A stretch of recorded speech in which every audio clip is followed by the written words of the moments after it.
और एक चीज़ मैं और आपको बता देना चाहूँगा कि थॉर्नडाइक जो थे वो पहले प्रकारवाद के अंतर्गत कार्य कर रहे थे, अंतर्गत कार्यरत थे, अर्थात प्रयोग कर रहे थे। लेकिन बाद में इन्होंने व्यवहारवाद की जो संरचना थी, व्यवहारवाद की संरचना मतलब पशुओं पर अध्ययन, इस संरचना पर इन्होंने बहुत ज़्यादा विकास कर दिया, इसलिए इन्हें व्यवहारवादी मनोवैज्ञानिक कहा जाने लगा था। तो बिल्ली इनका प्रमुख जीव था और उद्दीपक के रूप में इन्होंने मछली के टुकड़े का प्रयोग किया था, मछली के टुकड़े का प्रयोग किया था, या कहें इसको मांस का टुकड़ा,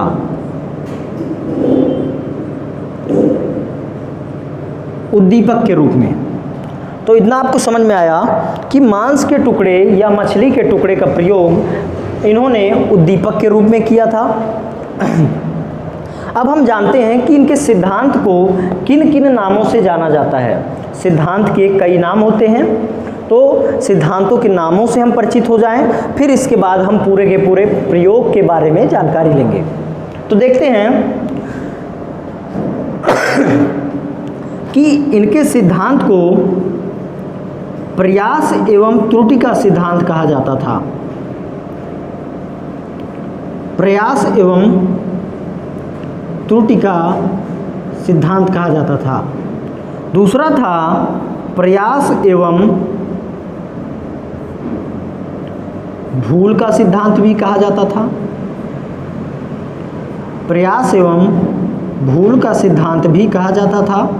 इसके साथ साथ आवृत्ति का सिद्धांत भी कहा जाता था। आवृत्ति का सिद्धांत, इसके साथ साथ संबंधवादी सिद्धांत भी कहा जाता था, या संबंधवाद सिद्धांत। इसके साथ साथ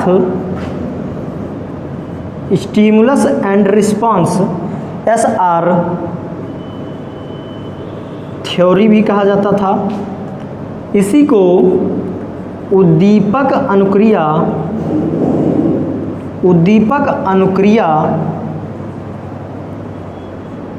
सिद्धांत भी कहा जाता था।